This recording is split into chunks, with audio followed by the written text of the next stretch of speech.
ஒரு நாய்க்கு இரக்கம் காட்டினால் சொர்க்கம்.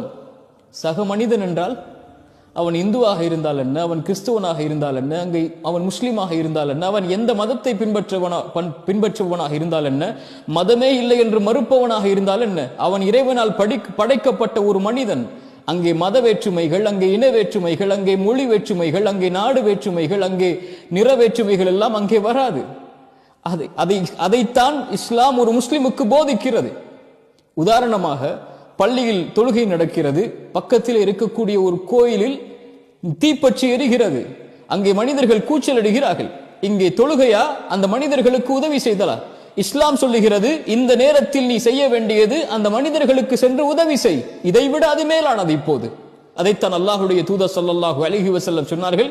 அல்லாஹ் ரப்புல் ஆலமீன் மனிதர்களில் யாரை அல்லாஹ் நேசிக்கிறான்? மனிதர்களுக்கு பலனுள்ளவனாக வாழக்கூடியவர்களை.